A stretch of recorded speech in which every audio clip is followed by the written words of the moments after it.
The 1811 independence movement, known in El Salvador as the Primer Grito de Independencia, was the first of a series of revolts in Central America in El Salvador against Spanish colonialism and dependency on the Captaincy General of Guatemala. Antecedents. At the beginning of the 19th century, agitation grew in the American territories dominated by the Spanish crown. The previous century was dominated by the growing support of ideas of individual freedom, which characterized the Enlightenment that took place in Europe and the Americas. Most influential was the American Revolution, with the resulting liberation of the British North American colonies, and the French Revolution, which seeded the restlessness and search for freedom in the Spanish-American territories under dominion of the Spaniards. In the Intendency of San Salvador, many Creoles and other settlers wanted to separate control of the colony from the Guatemalan Captaincy General. This was largely due to economic and political reasons.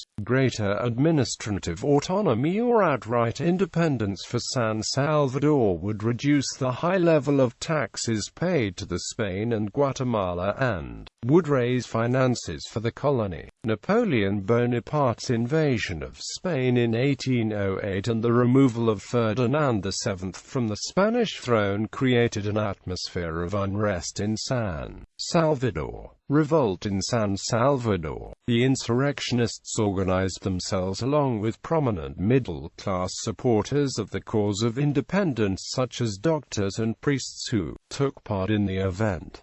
These included doctors such as Santiago José Celis, the brothers, and the priest José Machas Delgado. Others included Manuel José Arce, Juan Manuel Rodriguez, and Pedro Pablo Carcillo.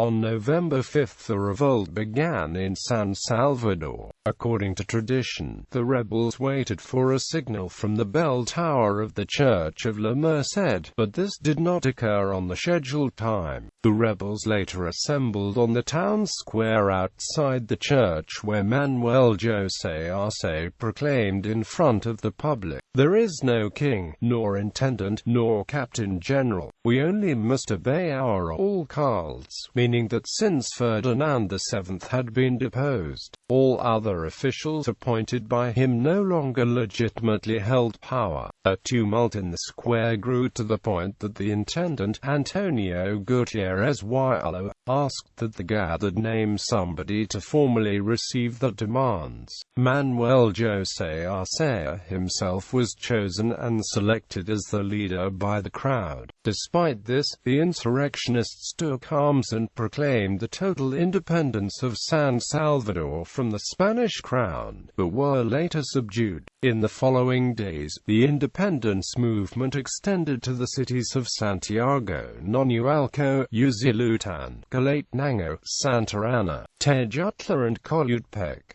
The two other notable revolts occurred on November 24 in the city of Matapan and on December 20 in Sensuntepec. Suppression and aftermath. Despite the efforts of the insurrectionists, the cause of independence was not shared by the city councils of the Intendency. Neither San Miguel, nor San Vicente nor Santa Ana joined them. Unable to amass support, the rebels decided to negotiate with a delegation sent in from the Guatemalan capital to take control. The new intendant, Colonel José de Isinina, arrived on December 8 with Guatemalan troops and priests to force them to swear obedience to the crown and reclaim the city. The new government was well received by the majority of the population due to Isinina's policy of understanding and non-confrontation. However, several days later, unrest broke out in the neighboring Intendency of Nicaragua, where uprisings broke out in Leon on December 13 and later in Granada on December 22.